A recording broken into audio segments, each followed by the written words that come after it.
Kanceliarinių priemonių pasakos. Nerijus Laurinavičius. Karščiuojanti žemė, susipainioja metų laikai ir tūkstančiai gyvybių. Atsidūsta sąvaržėlė saulė. Ir kągi čia nuveikus šią naktį? Kaip visada, aš ką nors sugalvosiu. Su vėjeliu ant rašomojo stalo atrieda trintukas vėjas. Reikia pasakyti, kad kanceliarinės priemonės dieną biure atlieka įvairius darbus.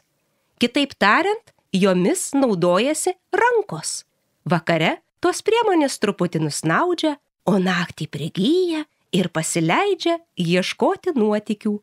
Kas ten girgžda už praviro lango? Trintuko klausia sąvaržėlė. Ji yra metalinė, ryškiai geltona. Jei neklystu, girdžiu, kaip po batais girgžda snaigės. Ar tik nebus ir vėl pasnigę?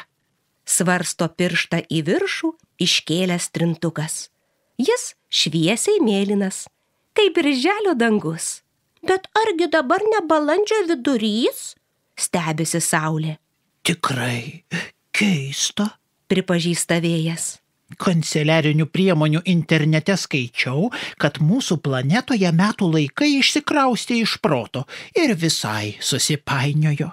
O kodėl? O todėl, kad rankos vis kasė ir kasė į žemės kurą, ji degino, augino daugybę gyvulių, nuolat zujo aplink juos visokiais traktoriukais, kirto miškus, užteršė vandenį ir orą, tad planeta tarsi apsitraukė šiltname plėvele, kuri žemėje užlaiko daugiau saulės energijos. Ta energija nespėja iškeliauti į kosmosą, todėl kaista atmosfera, vandenynai ir sausuma, kyla gaisrai, stiprios liūtys, potviniai. Gal dėl to ir metų laikams galvelė susisuko. Svarsto vėjas. Nieko nesuprantu. Po tokios apsišvietusio trintuko žodžių gausos pripažįsta sąvaržėlė. Ar mūsų žemė karščiuoja? Mokslininkai sako, kad per maždaug 150 metų vidutinė temperatūra Žemėje pakilo daugiau nei laipsnių. Daugiau tau papasakosiu kitą kartą, o dabar gal jau pats metas leistis į naktinę kelionę. Trintukas vėjas iš kanceliarinių priemonių stovo išsitraukia vos įžiūrimą mobilųjį telefoną ir, kelis kartus palietęs ekranėlį, priglaudžia jį prie ausies. Taip. Rankos daug ko nežino apie naktinį kanceliarinių priemonių gyvenimą. Labą naktis. Į telefoną sako vėjas. Norėčiau išsikviesti paskraidintoją. Adresas Upės gatvė 7, centrinis biurų pastatas, 3 aukštas, 2 langas iš kairės. Būkite pasiruošęs už 3 minučių. Sąvaržėlė saulė girdi operatorės balsą. Vėjas įsikiša telefoną į nematomą kišenėlę. Lygiai už 3 minučių pro pravirą langą įskrenda žvirbliukas Žilvinas ir nutupia ant rašomojo stalo. Čirik, visą žiemą nebuvo sniego, o dabar šitau, kad nori balta, kur dairais. Taip pasisveikina jis. Net balandžiai turbūt nustebę, kad balandį ir vėl prisnigo. Nusišypso trintukas vėjas. O aš girdėjau, kaip virš rankų sklindantis balsas tvirtino, jog ne vienoms rankoms prieš pat kalėdas miške pavyko rasti voveraičių ir kitokių grybų, priduria sąvaržėlė saulė. Jei taip ir toliau, tai gegutės gegužę ims mėtyti sniego gniūžtėmis. Šmaikštauja paskraidintoja Žilvinas. Visi 3 nusikvatoja. Kur išsiruošėte? Pasigirsta gergžčiantis balsas. Tai žalias drožtukas Lukas, dažnai mėgstantis pasiklausyti svetimų pokalbių. Ai, lėksime į užlangį prasiblaškyti. Abejingai atšauna trintukas vėjas. Pasiimkite ir mane kartu, prašo drožtukas. Ne. Prieštarauja žvirbliukas. Aš galiu skraidinti tik 2 kanceliarinės priemonės, vieną snapelyje, o kitą nagučiuose. Nenusimink, Lukai, kitą kartą galėsi keliauti vietoj manęs. Drožtuką guodžia sąvaržėlė. Visada taip sakote, kitą kartą. Supyksta Lukas ir pradingsta už kanceliarinių priemonių stovų. Žilvinas stveria į snapelį sąvaržėlę, į nagučius trintuką ir išplasnoja pro pravirą langą.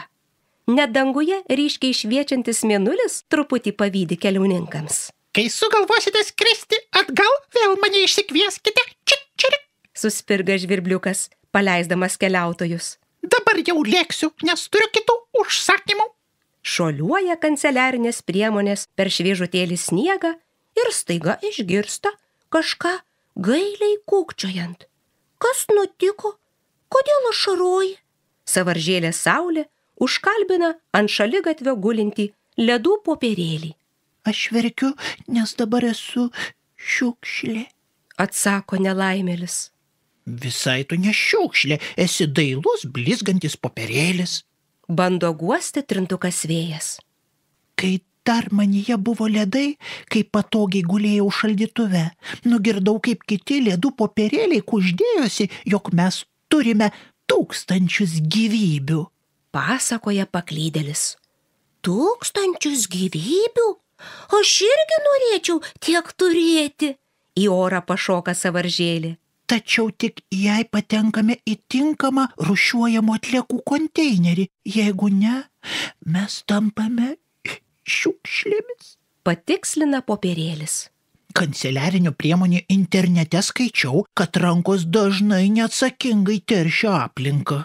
Porina trintukas. Tarkime, numeta prie upės plastikinį maišelį, vėjas nupučia jį į vandenį, o srovėtą maišelį gali nuplukdyti net iki vandenyno. Ramiajame vandenyne taip susikaupė keli milžiniški plūduriuojantys sąvartynai. Plastikiniai maišeliai vandenyje suyra per kelis dešimtmečius, o plastikas per 100-metį. Oho, visai neberamu tame ramiajame vandenyne. Susirūpina sąvaržėlė Saulė.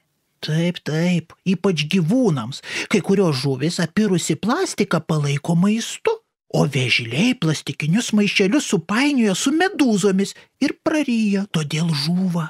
Toliau dėsto trintukas. Nejaukiai ir aš pakliūsiu į sąvartyną ramiajame vandenyne. Dar labiau nuliūsta ledų popierėlis. Nenusimink, galbūt tu kaip nors pateksi į tinkamą konteinerį ir ateityje pasinaudosi visų 1000 gyvybių, guodžia Saulė.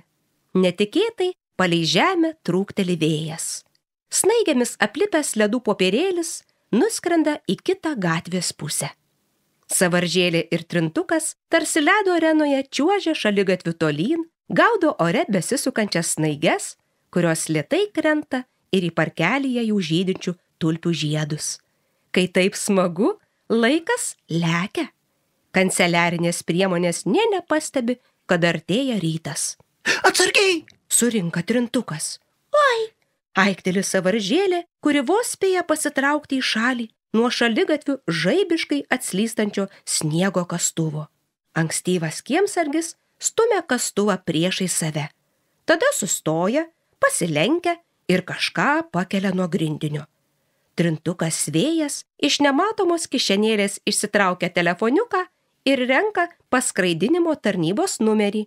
Kai žvirbliukas Žilvinas, pačiupęs kanceliarinės priemonės, pakyla į orą, pasigirsta viltingas ledų popierėlio balsas. 1000 gyvybių, 1000 gyvybių.